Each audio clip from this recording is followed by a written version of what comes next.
Well, I think the most important thing to know about bilingualism and bilingual ed in New Mexico is that it's an idea that has remained within the culture, ingrained within the culture, so that it's not a new idea, it's something that has existed through time.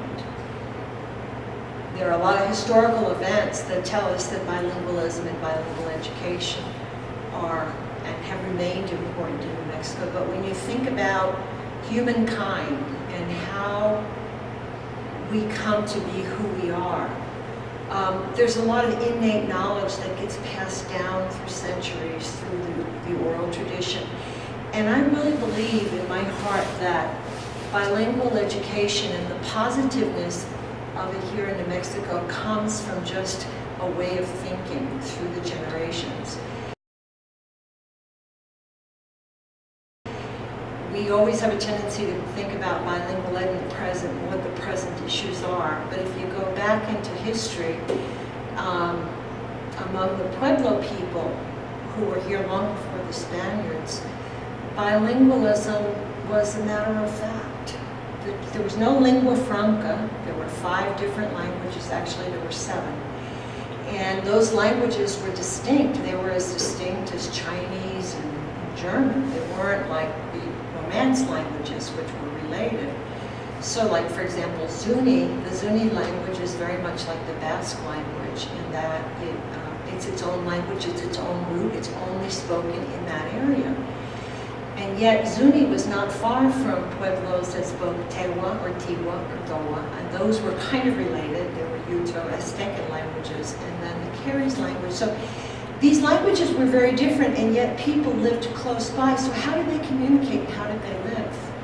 They had to have been able to have interpreters. They had to have known the value of bilingualism. So just looking at the Native American people, who in many ways knew more than one language, when the Spanish came, the Native American people retained their language, and they became bilingual in their native language in Spanish. And today, they're bilingual in their native language and English. Some of the older folks are still speak the language. So you see that whole tendency right there through the history of the people, without any research or textbooks, people know that it's a good thing. If you want to communicate, you don't give up what you have, but you take on something new and you add to it.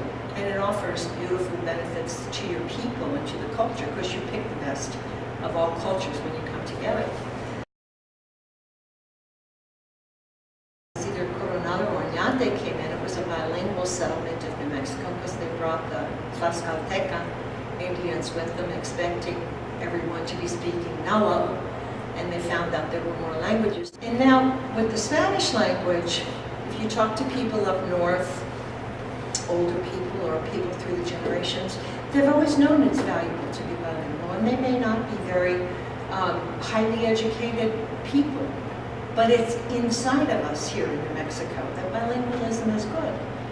So you think about, well, how did that come about? And we know that Spain, of course, in Mexico, the friars learned the languages of the people in order to accomplish the church's primary goal, to save the souls of the native people. There were other monetary goals, we all know about that. But so bilingualism, from its very inception, when the Spanish came to Mexico and then later on to New Mexico, the language was never an issue. It was always learn the language of the people and teach. And that's what bilingual education is about, is to learn through the tongue you speak and to add another language. So in New Mexico, because of our lengthy tradition here in New Mexico of being one of the primary provinces of New Spain in the United States, you know, we had, although we were isolated, we had a strong population here.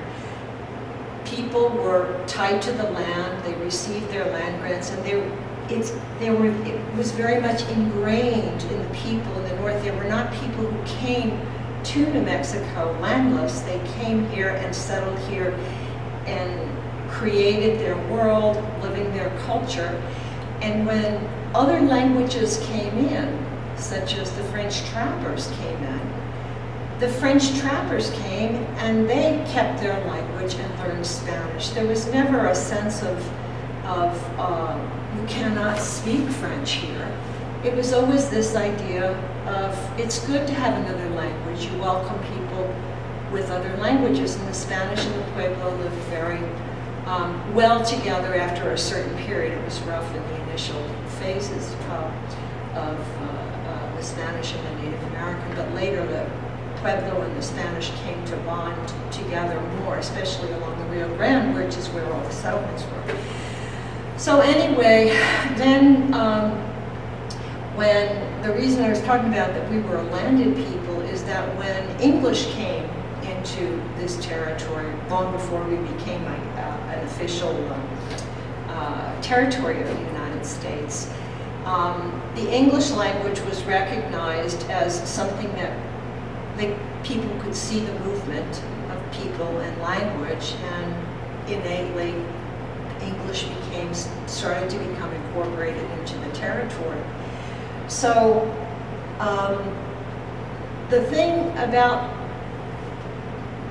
the folks being landed people here through the government of Spain was that the folks, everybody was here and Spanish was here. It was not like in other places where different groups came into the English-speaking world of the United States and lost their language because they had to adapt. And here, people came to New Mexico and they learned Spanish. So even folks like Senator Domenici, who I just spoke with last week, 2 weeks ago at our conference, he's retired. You know, he was an Italian, his family was an Italian immigrant, and they moved into New Mexico. And when he grew up, he spoke Italian and English, and he spoke Spanish, because that was the way it was. So the idea of bilingualism here, through history and through its people, has always settled in as a good philosophy, whereas in other places, the idea has been of another language coming in, an immigrant coming in to an area, and you had to leave everything behind. Here, we were already here. The native peoples were here. The Spanish people were here. The communication was set. In New Mexico, we had a wonderful thing happen. I think that's another reason why bilingualism is so solid here in New Mexico, is that when we became part of Mexico, most of the laws remained the same, but there was a change in the fact that people could govern themselves. And prior to that, governance was appointed through the vice, was, from Spain. So what happened was, even though it was a very short period before we became American, before we became a territory, the people of New Mexico learned how to govern and how to make their own laws and how to create their own institutions. And this was all done in Spanish. So this was another foundation for, again, with an English population coming into New Mexico, that the foundation and governance was already here. And there was literacy as well. There was schooling. Initially, a lot of the schools were schools that began through the church. So the idea of not including the language as part of education was an oddity. But because we were isolated from Mexico and from Spain for so long, we were not a rich location. So we did not have as many schools as perhaps we think of today. But nevertheless, we had schooling, and we had schools. Some schools were in Spanish, some schools were in English, some schools were in Spanish and English. Most of the delegates to the Constitutional Convention in New Mexico were Spanish speakers, and we had been governing ourselves by this time for 75 years or more. And so it says here in 1911, the framers of the state constitution struck out the clause that would have prohibited the use of Spanish in government transactions and inserted in its stead an article that called for the publication of all legal notices in Spanish and English. So because of this important event in the early 1800s where we came to govern ourselves, and Spanish being the lingua franca during the territorial period, those who established and created the premises for the Constitution of New Mexico knew that it had to be in the Constitution. So there are four tremendous elements in the Constitution which today really preserve bilingual citizenry for New Mexico. One is, of course, that all laws and all documents were to be published in Spanish and English. I think that was just for the first 20 years. But there is also in the Constitution the fact even today that for any elections you have to publish all the ballots in Spanish and English, because people knew you need to read your ballot and make informed decisions, and so that was put right into the Constitution. But what happened in the early days was that there were proposals to have bilingual education as part of the educational system of New Mexico. And as New Mexico was beginning its early years, there were times when those proposals were prominent and then they were not as prominent, kind of like things are today. But in 1944, Senator Montoya from Peña Blanca, he was a state senator. He went on to become the national senator who was one of the primary sponsors of the National Bilingual Education Act. He passed a law that said in all schools in New Mexico that had a population of over 90 students, all schools 6 through 8, that had a population, was it over 90? I'd have to look at it, shall teach all of its students Spanish. That was in 1944. We were a very small state at the time. The majority of the kids in the state spoke Spanish. So almost all of the schools had that as what they had to do. 1944. 1963, we had a fellow in the State Department of Education at the time, because when they promulgated the law to establish that all schools shall teach Spanish, they established a supervisor of Spanish in the Department of Education. And they hired this fellow by the name of Henry Pastelon. And he was from Puerto Rico. He came to New Mexico and saw all of the use of Spanish. It was a Spanish-speaking state for all practical purposes. And he sought funding through a Ford Foundation grant to establish an experimental project on teaching content in Spanish. And he did it in Pecos, New Mexico. It was called the Pecos Project. 1963 to 1966, 67, somewhere in there. Right around that time in the nation, we were going through what was issues about the large populations in the United States that were not doing well in English. We also were looking at the Cuban migration to Florida. And there came about in the national circles of education this whole concept of, well, how do we teach English better? And that's when the idea of English as a second language, which prior to this time in the United States had been something where they would train teachers to teach English overseas, like English as a foreign language, but the whole concept of English as a second language within a country came about. So there were various symposiums and studies, and there was a national symposium in Tucson, Arizona. And Henry brought his little tape with him because he did this project where he brought a woman from Latin America to teach social studies and reading in Spanish to kids in this local tiny community of Pecos, to show that yes, kids can learn academic stuff in Spanish. So he had a videotape, he had a film strip made. He showed that film strip at the Tucson Convention or Institute for Study of Language in the SM. And Senator Montoya was there, who had made the first law in 1944. He was the national senator at the time. And he said, oh my goodness, Henry, we can establish bilingual education at the national level. So that was where the beginnings of the National Act started. With regards to the State Act, however, this was all happening at the same time. During one of the legislative sessions, and there was a lot of experimentation going on in New Mexico. We had actually the first two-way, what we would call a two-way dual language immersion project in Las Cruces, New Mexico, under funding, federal funding. It wasn't the Elementary and Secondary Education Act, or maybe it was, but it was a different title at that time. And they did this experimental program where half of the kids were English speaking, half were Spanish speaking. And they took these students from kindergarten all the way to 12th grade in a cohort. That was beginning in 1965.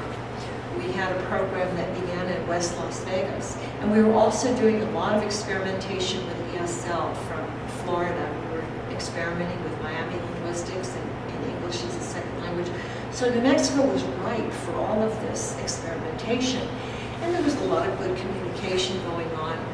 And one day I understand that Roberto Mondragon, who we all know and love, who was a senator, I'm not sure if he was a senator or representative, came into Henry's office and said, let's write a law.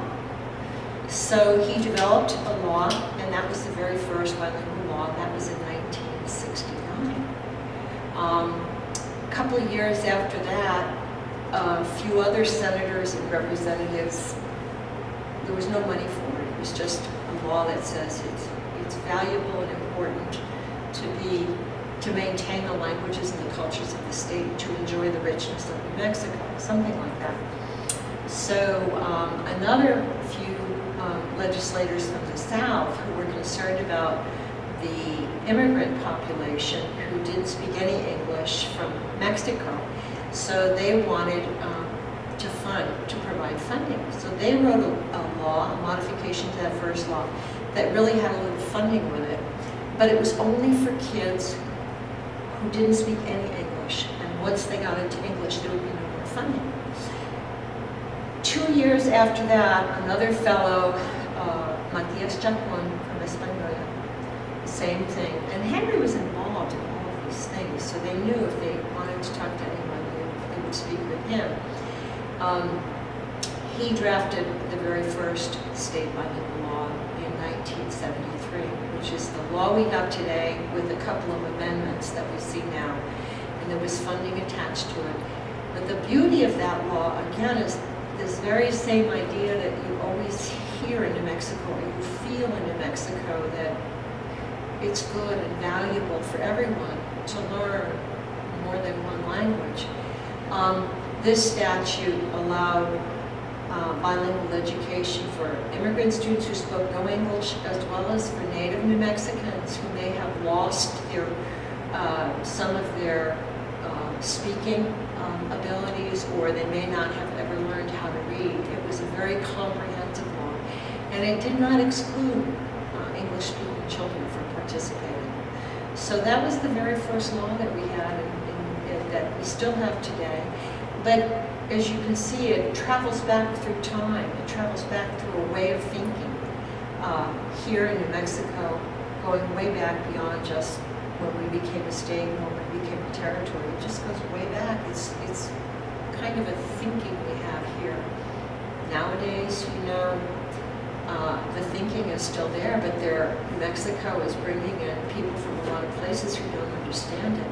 But what I find, Fernando, is that a lot of people who are drawn to New Mexico, when they first come here, they're just like amazed that there's this much Spanish and native languages around, but the people are not subjugated, as you are in other places where the immigrants come in and they're kind of looked down upon. Here people own businesses, we have legislators, there's a value placed in it. So a lot of people that do come into New Mexico start to say, this is good. And you find people picking up words and and really being very positive. So in New Mexico, bilingualism and bilingual education is really a richness. That's not to say it's perfect everywhere, but in general, there's more of this sense that language and culture are riches, and New Mexico's richness in its cultures cannot occur if the languages aren't maintained. So that's kind of how the first law started. My experience at the bilingual office, I was very, very lucky. I was teaching in the Bernalillo schools at the time, and Henry Pascual came and observed me, and he recommended that I be videotaped. So they had a little video project, and they did this videotape with me. Shortly after that, there was a vacancy there, and I applied, and I got the job. So I worked with him for 4 years and really learned a lot. Did demonstration lessons throughout the state, went into a lot of classrooms. And after Henry retired, well, I left the office. I went and I worked at the secondary level, and then I went back to Santa Fe. After Henry retired, I applied for the position and they gave me the job. And at that time, Fernando, I was just Title VII. And Title VII was a federally funded program that school districts throughout the states were competing for grants. And they were funded directly from the U.S. Department of Education. So I was in charge of the federal program as Henry had been. The state bilingual program was not within my jurisdiction. But after the fellow who had been responsible for the state program retired, they combined the offices, and so I started working with school districts that had the state program. And the state program was in not very good shape. The first year that I went out, in places where we didn't have Title VII, some places were good. I'm not saying they were all bad, but there were things that were allowed that were horrendous. In one school district, a large school district of Navajo children, they had approved, the department had allowed or approved under the statute to have a program that served, I believe it was like 2,500 students with one teacher that was endorsed. And that teacher was in the office, and paraprofessionals were out delivering the program. Now, having a paraprofessional in the program that can speak the Navajo language and help the kids is good, but it is not a bilingual program as we knew it. I went to another school district, and two of the students were pulled out of the classroom and taught by an aide in a book room. That was their bilingual program. Another group of students that were in the bilingual program were taught on a stage while a basketball and PE classes were going on. Those things would not happen in a math class or a reading class or regular curriculum. That was not right. I went to another district and I went into the classroom. The teacher was a certified bilingual teacher, and she said, "Oh, it's bilingual time," and the aide came in. She took all the kids out of the classroom, and it was ESL. There was no instruction in Spanish. And yet these programs had been approved. So we had a lot of work to do. And little by little, over time, we hit a lot of rough areas. But the schools came to understand that they had to have teachers certified. Otherwise, we weren't going to approve them. They had to have a curriculum. They had to have at least, at a minimum, Spanish language arts and ESL. That was a minimum. Preferably, after that, they needed to have social studies taught in Spanish. Our state-funded program only funds for a half a day. That's how the statute and the funding formula works. So for at least a half a day, they could do 3 hours in Spanish if they wished, but there was very few places that were doing that. They were doing minimal. So the situation was not good. But going back to Henry, because I did want to be sure I bring in things about this tremendous man who made such an impact in New Mexico. When Henry first started working after the first few laws were written, and he was in charge of them, he went out, and I have a couple of quotes I want to read because this is in his own words. He said, "Allow me to give 2 examples of the many negative things I battled in many schools." And he has here, 5th grade English reading class, Navajo students. This was even before, this was back in the early 70s, the mid-70s. I was observing the class and the teacher had 10 sentences on the board. Sentence number 7 read, "The early pioneers had to fight the Indian savages as they marched to the west." I took the teacher out into the hall, told him, "What the hell is the idea of making these children read out loud and copy such an insulting statement?" Answer, "That's what's in the book." I said, "Screw the book. Get in there and erase that sentence." That's the kind of man Henry was. And here's another example in a district in southern New Mexico. I observed an English language and reading class. I always went to these classes, and he observed it in the 2nd grade.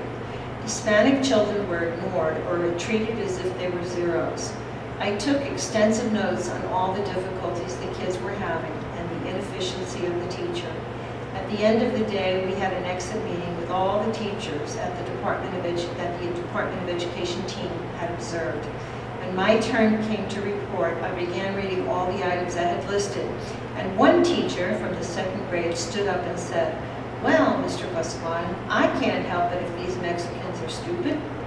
My answer, "Lady, have you ever stopped to think that most likely it is you who are stupid, not the children?"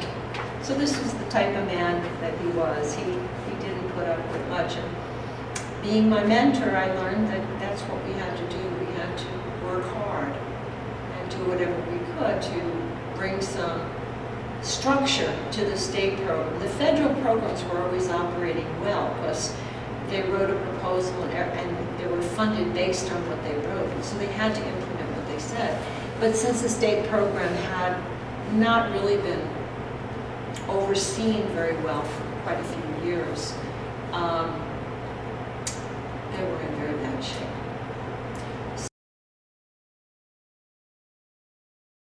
So bilingual education in New Mexico now, I believe it would be nice to say that everything's perfect, but we know school districts have board elections and new people come in, and since it's not a requirement, bilingual ed is an option in New Mexico. We know that we can have places where the program's absolutely fantastic, and then if the leader leaves and someone starts all over again, and the board is not too happy with the idea, and people are afraid, they may lose their jobs or may not be in good standing with their community, and so the programs fall off. So there has to be vigilance and good preparation all the time. Until bilingual education is, in my view, understood within the entire realm of education, we will have these kinds of problems. Because we tend to think of bilingual education and say, oh, it's bilingual, so that's ESL, or, oh, that's the Spanish class. But we don't think that bilingual education concerns itself with assessing, finding out where students are, and if the tests are not understood by the children, we're not doing a proper assessment. If the teachers don't have the training, we're not doing the kind of instruction necessary that the research tells us works.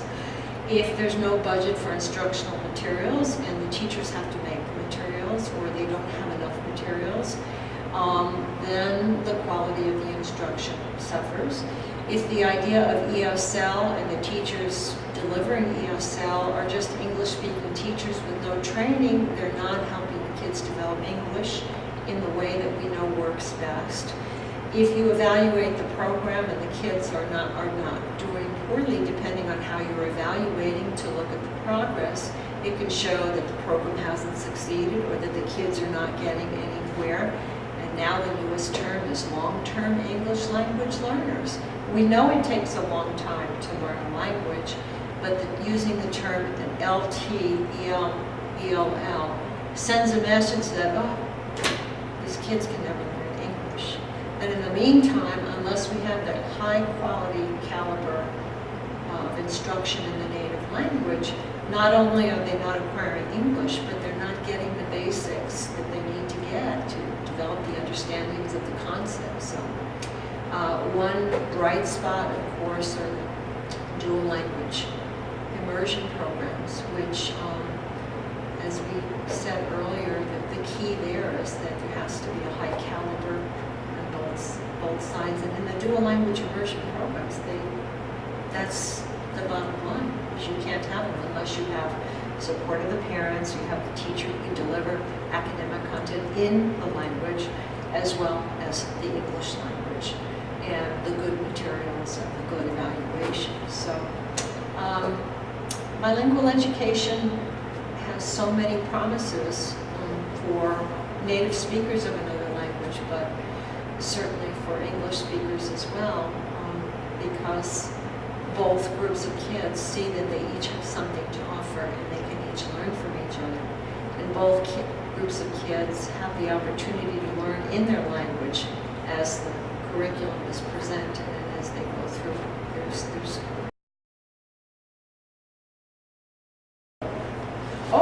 The New Mexico Association for Bilingual Education has been in place. We had our 37th conference, but we have actually been in existence for about 42 years. We were one of the first state organizations for bilingual education in the nation. We are a wonderful group of, it's a wonderful organization because the commitment in the organization is to looking at strengthening programs, advocating for students when there are issues at the legislature, we advocate. And of course, under the current direction of David Briseño, we are now looking at a national Spanish spelling bee.